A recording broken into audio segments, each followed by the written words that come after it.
네, 말복인 오늘도 전국에 폭염이 기승을 부리겠다는 예보입니다. 22년 만에 가장 심한 더위가 한반도에 나타나고 있는 가운데 피해도 속출하고 있습니다. 네, 자세한 폭염 상황 김동혁 기상 전문 기자와 알아보겠습니다. 안녕하세요. 네, 안녕하세요.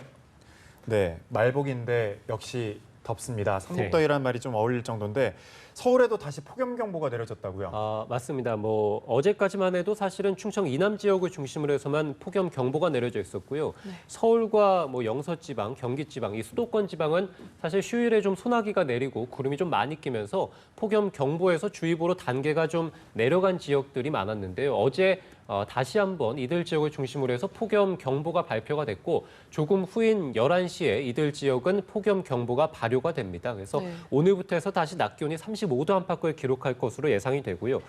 오늘 예상 낮 기온이 서울 34도, 그리고 춘천도 34도, 대전, 광주, 대구, 그래서 대부분 지역들이 다 34도 안팎 정도를 기록하면서 역시 경보에 달하는 상당한 극심한 폭염이 나타나겠다, 이렇게 보시면 되겠고요. 반면에 이 서쪽 지역을 뜨겁게 달궜던 원인이 바로 이제 동풍입니다. 그래서 선선한 바닷바람이 동해안 지역에 좀 불어 들어오면서 이 동해안 지역들, 강릉도 오늘 한 29도 정도를 기록하거든요. 그래서 이 동해안 지역들은 현재 폭염특보가 대부분 다 해소가 됐고 이들 지역은 폭염은 없습니다만 이들을 제외한 나머지 지역들 전 지역에서는 폭염 경보, 그리고 일부 지역에는 폭염 주의보가 발효 중입니다. 예. 네, 역대 가장 더웠던 해를 꼽아보면 1994년이 한반도에 가장 더웠다 이렇게 꼽혀지는데 네. 올해 폭염 기록도 그때와 만만치 않게 비슷하다고요. 맞습니다. 서울 기준으로 봤을 때는 폭염 발생 일수가 17일입니다. 그래서 네. 보름을 넘겼는데요. 이 기록이 1994년 이후에 가장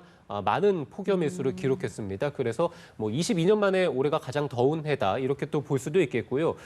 부산 같은 경우는 낮 기온이 37.3도를 올해 기록한 적이 있는데 이 기록이 1904년 이후 역대 가장 더웠습니다. 그래서 112년 만에 가장 더웠다, 또 이렇게 볼 수도 있으니까 1994년보다 더 더웠다라고도 볼 수 있겠고, 부산 같은 경우는 열대야도 마찬가지입니다. 열대야가 이제 아침 최저 기온이 25도를 웃도는 현상인데 이 부산에서 이 아침 최저 기온이 29도를 기록했습니다. 29도라는 것은 사실 제가 조금 이따가 말씀드리겠습니다만 다음 주에 낮 기온이 29도 안팎 정도거든요. 그래서 이 밤새 낮 기온 정도에 해당하는 이런 더위가 나타났다고 보시면 되겠는데 부산 같은 경우도 112년 만에 가장 뜨거운 또 열대야로 기록되게 됐고, 마찬가지로 이 1994년이 역대 우리가 가장 더웠다라고 생각을 합니다만 영천 같은 경우가 낮 기온이 39.6도를 기록하면서 1994년의 최고 기온 기록을 갈아치우게 됐고요. 네. 포항과 부산, 또 해남, 영덕, 합천 이들 지역도 1994년의 기록을 갈아치우면서 역대 1위, 그래서 가장 더웠습니다. 그래서 올해 같은 경우가 사실 1994년의 어떤 폭염과는 원인도 다르고 또 특징도 좀 다릅니다만 어쨌든 역대급 더위다, 이렇게 또 말씀드릴 수 있겠습니다. 네, 아무래도 이렇게 밤이 낮 기온하고 좀 비슷하다 보니까 열대야 때문에 잠을 못 자는 사람이 많을 텐데 그래서 그런지 출근길에도 보면 버스나 전철 같은 거 탈 때 보면 눈이 퀭한 사람이 많아요. 네. 도대체 이 사람들은 언제쯤 밤에 정상적인 잠을 잘 수 있을지 궁금할 텐데 더위가 도대체 언제 꺾입니까?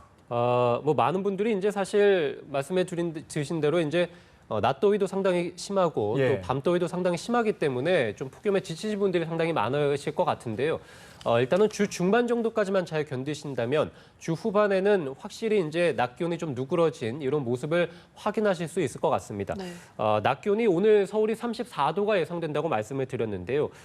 서울이 내일도 34도고요. 목요일이 33도.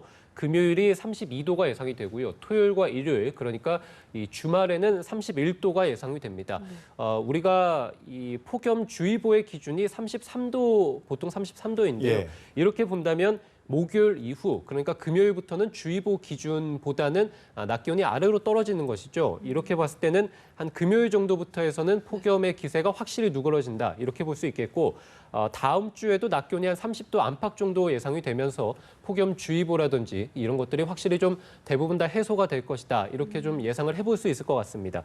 결과적으로 본다면 이제 열대야 같은 경우도 주말 정도부터는 확실히 좀 25도 아래로 아침 최저 기온이 좀 밑돌면서 열대야도 주말 이후에는 확실히 좀 사라진다, 이렇게 또 볼 수 있겠고요. 네. 다만 제가 지금 말씀드리는 폭염이 누그러진다라는 것은 결국에는 말씀드린 이 낮 기온이 35도 안팎의 상당히 극심한 폭염, 역대급 폭염이 누그러진다라는 것이고 아무래도 다음 주에도 낮 기온은 30도를 안팎 정도를 기록을 하면서 더위는 좀 있을 것으로 보입니다만 뭐 지금의 극심한 폭염은 확실히 주 후반에 누그러진다 이렇게 말씀드릴 수 있겠습니다. 네, 조금 더운 게 낮아진다는 말씀이시죠. 이렇게 맞습니다. 덥다 보니까 효자 태풍 이런 말이 나와서 한반도에 직접적인 피해를 주지는 않지만 이렇게 조금 열기를 식혀주는 태풍을 기다리게 되기는 하는데 현재 7호 태풍이 북상 중이라고요. 한반도에는 어떤 영향을 주나요? 예, 7호 태풍 찬투가 현재 북상 중에 있고요. 일본 남동부까지 접근을 했습니다. 이후 진로가 이제 뭐 중국 쪽, 그러니까 일본 남해상을 지나서 뭐 한반도를 지나 중국 쪽으로 가느냐, 아니면 일본 동부해상 쪽으로 계속 북상을 하느냐, 두 가지 경우를 생각해 볼 수 있겠는데요. 지금 예상대로라면, 그리고 뭐 일본이라든지 중국, 미국 쪽의 예측을 보더라도 지금 7호 태풍 찬투는 계속해서 이제 동부해상으로 올라가면서 뭐 도쿄를 지나서 일본 북부해상에서 소멸할 것으로 예상이 됩니다. 태풍이 일본 동부해상으로 계속 북상을 한다라는 것은 결국에는 이제 한반도에 뭐 특별한 영향을 주지는 않겠다라는 또 예측을 해볼 수 있는 것이고요. 네. 이 태풍이라는 것 자체가 계속해서 북상을 한다는 것은 결국에는 이 태평양 먼 쪽에 있는 어떤 고기압의 아열대 고기압의 영향을 받는다는 것이고 지금 한반도라든지 중국 쪽에 상당히 폭염을 일으켰던 이 고기압의 세력은 약해졌다는 의미를 뜻하게 되거든요. 예. 그렇게 본다면 태풍이 북상한다는 것은 한반도에 어떤 폭염의 영향을 가져왔던 이 고기압의 세력이 약해졌다. 그래서 한반도의 폭염이 조금은 누그러지는 영향을 가지고 온다. 이렇게 볼 수 있겠습니다. 따라서 태풍이 제가 지금 북상한다라고 말씀을 드렸는데 한반도에 큰 영향은 없으면서도 한반도의 폭염은 좀 누그러뜨릴 수 있다. 이렇게 말씀드릴 수 있겠고요. 제가 조금 전에 주 후반쯤에는 폭염이 다소 좀 누그러지겠다라고 말씀드렸는데 이것도 태풍이 북상하는 것과는 좀 무관치 않습니다. 아, 그렇군요. 찬투가 찬바람을 좀 몰고 와서 좀 더위를 식혀줬으면 좋겠다고 생각을 했는데 큰 영향은 없는 것 같습니다. 오늘 질환자 수가 역대 최다라고 하는데 앞으로도 계속 더울 거라고 하니까 아무래도 좀 시청자분들께서 주의하셔야 될 점이 있을 것 같아요.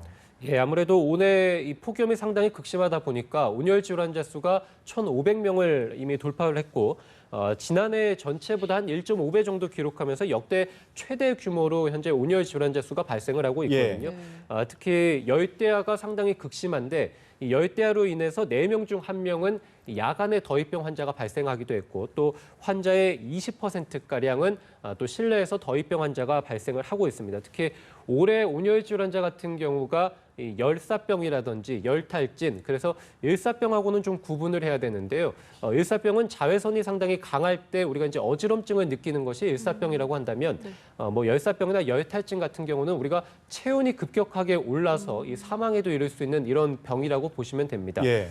따라서 이 체온 변화에 좀 신경을 많이 써주셔야 될 것 같고 아무래도 실내에서 상당히 이 온열 질환자가 좀 많이 발생을 하는 만큼 낮 시간대 좀 커튼을 이용하다든지 이렇게 해서 강한 자외선을 좀 차단을 하는 것이 무엇보다 올해 같은 경우는 중요할 것으로 보이고요.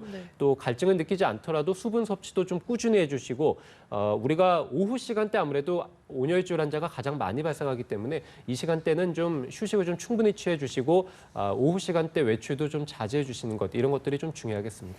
네, 또 폭염과 함께 오존도 말썽이라고 합니다. 저녁 늦은 시간까지 오존주의보가 내려지는 곳이 많다고요. 그렇습니다. 사실 이 8월 달에 오존주의보가 내려지는 게 그렇게 흔한 현상은 아닙니다. 그래서 예. 올해 서울 기준으로 봤을 때는 8월 달까지 오존주의보 발령 횟수가 25차례가 해당이 되고요. 지난해와 비교했을 때는 6배가량 많은 이 오존주의보가 현재 내려지고 있습니다.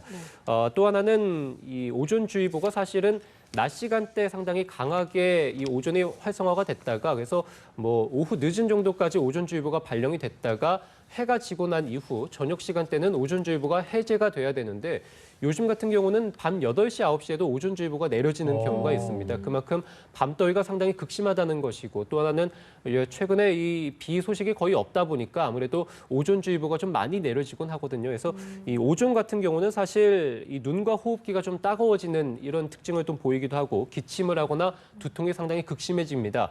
또 하나는 오존 같은 경우는 미세먼지와 달리 우리가 마스크를 써도 걸러지지 않기 때문에 네. 그대로 호흡기로 바로 들어오거든요. 따라서 오존주의보가 내려지는 시간들 그리고 오존이 활성화되는 시간들 주로 폭염하고 같이 보셔야 되는데 뭐 한 오전 11시 정도부터 해서 최근 같은 경우는 이제 밤 한 8시 정도까지 이 시간대는 오존도 좀 주의를 해주셔야 됩니다. 그래서 가급적이면 뭐 폭염도 대비를 할 겸 해서 뭐 오전 11시부터 정도에서 뭐 한 밤 8, 9시 정도까지는 가급적이면 실내에 머무는 시간을 좀 많이 가져주시는 게 무엇보다 좀 중요할 것 같습니다. 네, 될 수 있으면 실내에 머무는 게 좋겠군요. 네, 김동혁 기상 전문 기자였습니다. 고맙습니다.